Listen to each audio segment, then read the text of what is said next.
बिस्मिल्लाहिर्रहमानिर्रहीम। अस्सलाम वालेकुम व्यूअर्स, उम्मीद है आप सब खैरियत से होंगे। जैसे कि सऊदीया में अनाउंस हो चुका था कि ईद है, तो फिर यूके वाले भी ईद सेलिब्रेट कर रहे थे। अगर आपको मेरी वॉइस ओवर में किसी बच्चे की आवाज़ है तो उसको प्लीज़ इग्नोर कीजिएगा। तो मैं बता रही थी कि फिर अनाउंस हो चुका था कि यूके में भी ईद होगी, तो फिर कुछ सर्विसेज करनी थी, बच्चों की कटिंग करवानी थी, तो मैं फटाफट से पहुंच चुकी थी सैलून में। तो बस बच्चों की कटिंग करवाएंगे और मैं कुछ सर्विसेज लूँगी, तो देखते हैं। अच्छा जी, इन्होंने अभी हमें वेटिंग एरिया में बिठाया हुआ है। यहाँ पे भी काफ़ी रश है। मुझे था कि यहाँ पे कोई इतने देसी लोग नहीं आएंगे, लेकिन यहाँ पे भी काफ़ी देसी लोग पहुँचे हुए थे अनाउंसमेंट सुनने के बाद। तो ये था जी, अच्छी सर्विसेज होती हैं इनकी। मैं ट्राई करूँगी इनकी बाकी हेयर की सर्विसेज क्या होती हैं। तो बस अब कटिंग वगैरह बच्चों की करवा ली थी, अब मैं घर की तरफ वापस आ रही थी, तो मुझे याद आया कि चलो यहाँ से मैं देखती हूँ कि मुझे कोई मेहंदी मिल जाए, क्योंकि मुझे बड़ा शौक़ आ रहा था कि मैं खुद भी लगाऊँ और बच्चों को भी लगाऊँ। तो यहाँ पे मुझे एक दो देसी शॉप्स नज़र आई थी, तो मैंने सोचा कि उनसे पूछ लेती हूँ कि अवेलेबल है कि नहीं।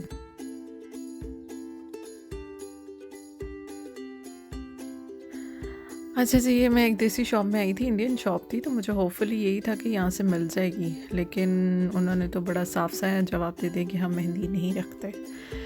तो बस फिर अब जाना तो इल्फर्ड लेन पे पड़ेगा, यहाँ पे ग्रीन स्ट्रीट पे जाना पड़ेगा।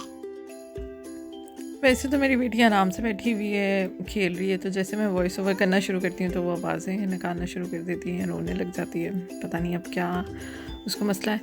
तो चलें जी, स्टोर मैंने काफ़ी देखा, फिर फाइनली मैंने एक बंदे से पूछ लिया कि आपके पास मेहंदी है।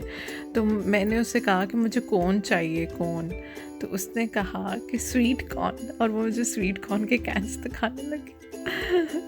तो बस फिर घर आ गए थे। घर में तैयारी हो रही है जी सुबह के नाश्ते की। ईद पे हमने सब दोस्तों को इनवाइट किया है नाश्ते के लिए, तो यहाँ पे बन रही है निहारी, और निहारी का ये है कि हमने काफ़ी ज़्यादा क्वांटिटी में बनानी थी।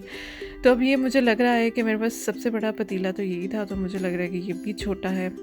तो बस अब हस्बैंड की सर्विसेज भी मैं ले रही हूँ साथ साथ, तो वो भी बना रहे हैं और साथ हम मिल के बनाएंगे, क्योंकि क्वांटिटी काफ़ी ज़्यादा है और इतना ज़्यादा खाना बनाना थोड़ा सा डिफ़िकल्ट हो जाता है, स्पेशली निहारी, पाए, बोंग। तो आपको पता है कि ये मर्दों के हाथ में ज़रा इसका ज़्यादा अच्छा जायका निकलता है। तो ये जी, अब हम निहारी तो चढ़ा चुके थे, फिर हम पहुंच गए दोस्तों के साथ इल्फर्ड लेन पे।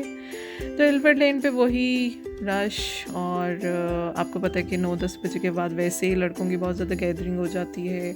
स्टॉल्स तो काफ़ी लगे हुए थे, लेकिन हमने जो है वो पहले खाना खाया थोड़ा सा, और उसके बाद खाना तो वैसे खा के गए थे, लेकिन चलो क्रेविंग हो रही थी तो फिर हमने यहाँ से रोल ले लिए थे। फिर वहाँ पे बैठे बैठे मेरी दोस्त ने मेहंदी लगाना शुरू कर दी। तो ये देखें जी, रश है, फैमिलीज़ निकली हुई हैं, विंडो शॉपिंग हो रही है, और हर शॉप वालों ने जो है वो डिस्काउंट पे चीज़ें लगाई हुई थी स्पेशली ईद के लिए।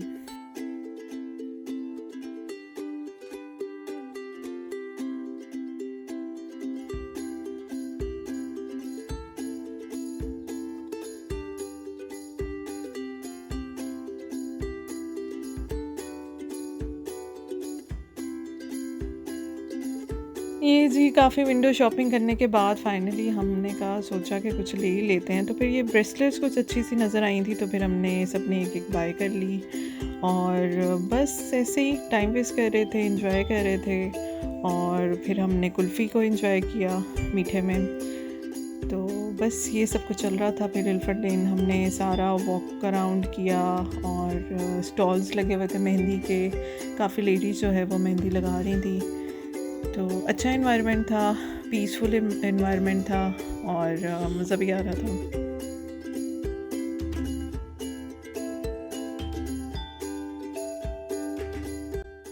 जी, तो व्यूअर्स, घर में पहुंच चुकी थी और गोश्त काफ़ी हद तक गल चुका था। अब हम इसको बोटियों को अलग से रख रहे हैं। ये मैं लाई थी शीर खुरमा, तो मैंने कहा बना के रख देती हूँ, क्योंकि सुबह जल्दी नमाज है, तो इसलिए जो है शीर खुरमा बन जाए रात को ही तो ज़रा अच्छा रहेगा। तो ये बस ये निहारी अपने फाइनल टच पे है, तो उम्मीद है कि सबको पसंद आएगी ये निहारी। जी तो व्यूअर्स, निहारी को तड़का लग चुका था और बस निहारी जो है वो फाइनल होने वाली थी। गोश्त बहुत अच्छा टेंडर हो चुका था क्योंकि 4-5 घंटे तो मज़ीद पका है। तो बस अब इसका जायका और निकल आया क्योंकि यहाँ के लोग जायके को बहुत प्रेफर करते हैं क्योंकि उनको हर खाने में पाकिस्तानी टच चाहिए होता है। तो होपफुली पसंद आएगी लोगों को। और ये मेरा ईद का ड्रेस था, तो बस अब ईद के लिए रेडी होंगे और देखेंगे कि ईद वाले डे पे क्या करना है। तो अगर आपको मेरा व्लॉग पसंद आया तो मुझे कमेंट में ज़रूर बताइएगा। Thank you for watching.